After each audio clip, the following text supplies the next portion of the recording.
Do you want Uncle Sam to own your future, or do you want to be in charge? This is CD Financial. We welcome you here. Special podcast here because I got my friend Ann Wirtz with us. Fantastic. Thanks for coming in person, Ann. This is just great. And we want to talk about the subject of who's going to be in charge here because, wow, it's been quite a year of fun and excitement.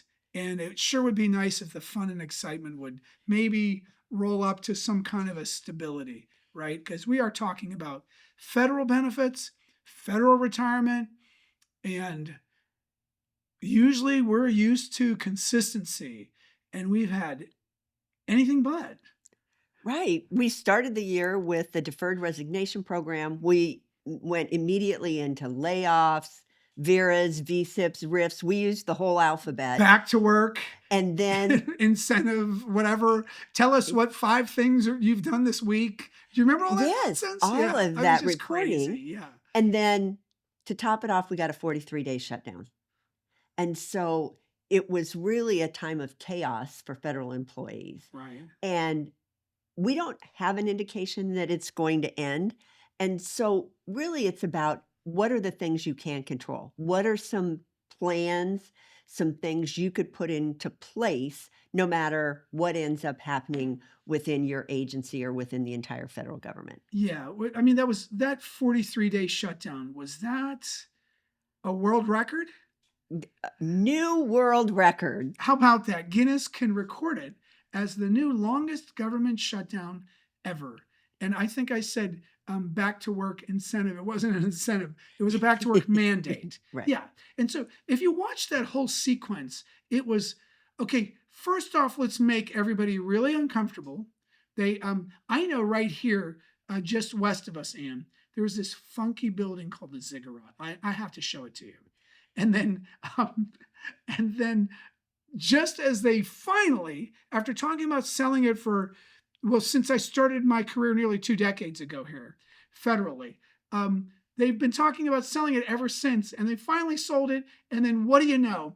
Just after they, everybody's working from home, USCIS, Department of Treasury, Customs Immigration Service, and then Department of Treasury. Just when they're flexing from home and working their bones off, and nobody was slacking.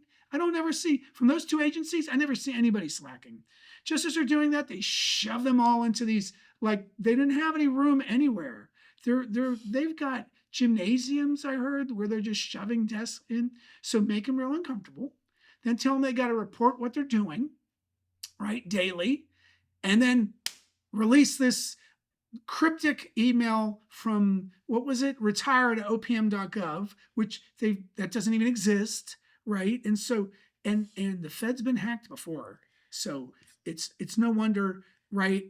There's skepticism. Yeah, for skepticism. Right. So, and now we went through this latest government shutdown thing. So that's why this matters right now. So what can you do to prepare for this? So no matter what's going on out there, look, when I point back to here to this banner that's usually right behind me on every visit that we have with federal families or those that even aren't feds, it's nice to know that there's a plan in place.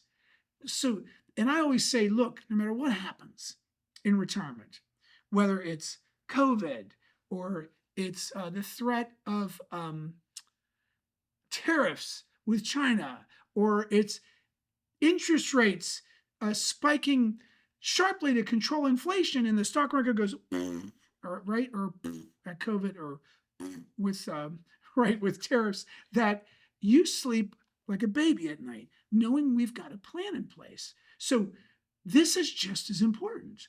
How do you prepare yourself for all this uncertainty? So how do we prepare for this? Well, in times of change, it's human nature, change or chaos. One thing that can be helpful is to understand what you control. There are lots of things in the scenarios that you just talked about that aren't within your control. So what can you control? Invest. And when I say invest, a lot of times I'll see employees sort of roll their eyes like, do you think I'm not investing? I'm putting money in my TSP. But I'm talking about a couple different things. Investing in an emergency fund. This is money I can easily get to in an actual emergency. This is different than your vacation fund. This is, I have an all and out emergency because I haven't gotten a paycheck for 3 pay periods. This is an all-out emergency. Setting that money aside ahead of time. If you've been around any length of time whatsoever in the federal government, this is not your first government shutdown. It's happened before, and it's probably It's going to gonna happen happen again. again. And so have that emergency fund. But the second part of that invest is invest in yourself. What can you do? What skill can you develop? How can you have another way to get a promotion? Or heaven forbid, if you're laid off, that you have skills that are very valuable in the private sector as well. I'm glad you mentioned that. It reminds me of Sharon, just down the road. When I say down the road, it's between us and Mexico, because there's this whole county called San Diego that's right there just south of us after Orange County. And she took the DRP, but she was really hunting another job because she was a little too young. And she said, honestly, Charles, I think there's age discrimination going on. But I said, look, just treat this as a job and keep going. And guess what? She hit a really nice private sector job, and she's so thrilled. I'm so happy for her. But you got to go after it, and it'll be there. But you got to keep going. And that time where you're still getting paid. I don't know if you knew it or not, but we work with registered in a bunch of states and licensed as well in well over probably 15 states in the union here. But in California, unemployment is some of the lowest paying per week in the country. Did you know what the max is? I know. Can you believe that? No. They're always protecting the consumer. But our unemployment, guess what the max is every week that you could get? It's $450. It's not that How much. do you live on that I in know, California? right, exactly. On $450. One of the things that you mentioned was, not just investing in yourself, but having some emergency money. I know a lot of folks that have next to nothing in their bank account, but they have way past $1 million in their TSP. This is very common. I see it over and over again because they don't believe in having money that's just sitting there lazy. Mm-hmm. They want it to go to work. So they have 5 or 10,000 in their between checking and savings, but then they have 1.5 in their TSP. And one of the things I wish they would remember, do you know what I'm thinking? I think you're going to suggest that they maybe borrow from their TSP. Yes. Even though, as a financial advisor, typically the advice is never ever touch your retirement accounts. But I would argue this time is different. Oh, this time is different. And I wish more folks would have called in that don't work with us directly, just to say, hey, Charles, hey, team, what do I do? Because that's one of the things. The one nice thing about TSP is the folks that work for TSP, they're not federal employees. So all through the shutdown, guess what? They were manning the phones and they were there and they were giving good advice. It was a little wonky. I have noticed lately that not the advice we were given sometimes, but typically very good advice. So I want to holler out to the TSP folks, nice job. Not that, but this site itself, glitchy lately. I don't know if you knew it. When you're trying to do online. Yes, rollovers and such, just and anything in general, just glitchy. And so might be from a lot of use. Yeah, I think so too, right? Might be from people just hitting it a little heavier than usual. But that's one of those things where they're not gone. So you can and we can go in and I can show you how to generate. We can show you how as a team here to generate a TSP loan. It's not a bad thing. Because as soon as you come back online and the government shutdown's over and you get your back pay, guess what? You can pay your loan back off again. And who did you pay the interest to the whole time? You paid the interest to yourself. Yeah, it's really smart. It would have kept you out of some bad situations. Like, for instance, what did you hear about during the government shutdown? I heard about people who were taking second jobs, driving Uber, going to work as short order cooks. They were finding any way to make money that they could. Yes, and I heard of well, people were telling me, folks, you were telling me all the time, our my savings is next to this, Charles. We've started using our credit cards, Charles. So it's something that's real, and it's something that maybe you could have avoided by just getting something like, say, a TSP loan. Yeah, Oh, right. go ahead. So one thing I'd also say about people not having an emergency fund, they get hung up on, oh, that's money that's not earning anything. That money's job is not to earn anything. Your emergency money's job is not to earn anything. It's to be there when the government does something silly, Yes, yes. like has a 43-day shutdown. Okay, so with that in mind, 43-day shutdown, what about, or any government shutdown, what about folks that are no longer working, or they were on administrative leave, or they're beyond their exit date and they're not receiving any money? What about them, man? If you were already retired and your pension had been, your application had been adjudicated, it had been finalized, you keep, Adjudicated. There's a fancy word. it is That means it's done deal. finalized. Yes. Okay. Good. And you've been getting your monthly benefit, nothing happens. That continues. But if you are in the process of having your application looked at and finalized, you're stuck. Because guess who wasn't considered essential personnel? Those people working for OPM that process those retirement claims. Unbelievable. I mean, how is that possible? They weren't considered essential personnel. It's wild to me. So, just so you heard what she said, those of you who are already receiving your federal pension and you're already retirees and you got your CSA number and everything's down the road, you know nothing happened to you.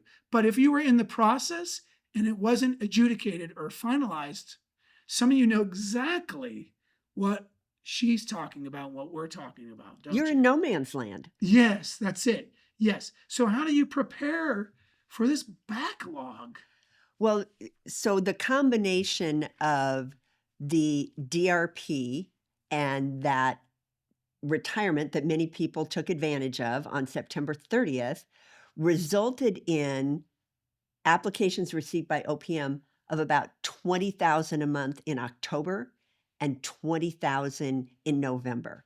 The current backlog is over 48,000 applications. That's applications sitting in Boyers, Pennsylvania at the OPM mine Wow. that haven't been processed yet. And their average to process is 8,700 a month. And they have 48,000. So 50, if they could do 10 a month, it would take 5 months. So they're about 5.5 months backlogged. And that would be Wow. if they didn't get any more applications between now and the next 5 months. But there's also a lot of federal employees who retire on December 31st. So guess what they're going to get in January? Oh wow, yeah. So it just goes from bad to worse, right? Now I have families that have told me this is what's so all over the map, like stretching across both ends of the rainbow. So you've got folks that said, "Oh, I got my annual leave with my last paycheck," and Highly unusual, by the way. yes, yeah, and then I've got, 6 to 8 weeks later, I got 70% of my federal pension. I have folks that are telling me, families that say, Charles, uh, it's 5 months. I haven't seen one red cent. It's really, really inconsistent and unusual. And it varies from agency to agency because if you look at the process, it's up to human resources in the employee's agency to send a package of the EOPF, the retirement application, and an estimate to payroll. Sometimes that doesn't happen for 4 or 5 weeks. So you retired on, Oof. let's just use July 31st. You retired on July 31st, and you're thinking, I'm going to get my first check from OPM on September 1st. Except HR hasn't even sent it to payroll to be processed Well, yet. and I think what we're talking about now too, HR is not what it was because they also retired at each agency, right? Yeah, and so who's going to be there to right to process your retirement paperwork? And they're not set up to process 20,000 applications a month either. No, they certainly aren't. They're yeah, the numbers just spiked way up, and then the folks that were in HR said, "You know what? I'm not sure I want to stick around for this." And I so, think I'm eligible too.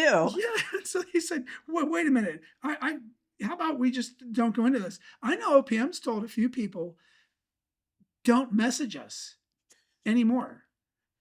Great You're customer service. you're in queue. Just go ahead and wait." And that was their instructions. How about that? We'll get back to you. And that was it. That's basically what it was. There's a How would you feel if that uh were uh you? You'd worked for the government for 30 years yeah, and I they mean said, don't call us, we'll call you. somewhat at their mercy. I hate to use the word helpless, but exposed. Exposed and unappreciated. Yeah, I mean, I think that's been what has happened, right? For some, right? And this has got nothing to do with any political party. It's just that, I mean, you got to treat people with decency. And I mean, look, folks, many of you have been at it for years, and you work at an institutional level sometimes because you expect things to be there for you, and you don't want to be on a ripsaw and this roller coaster, especially towards retirement.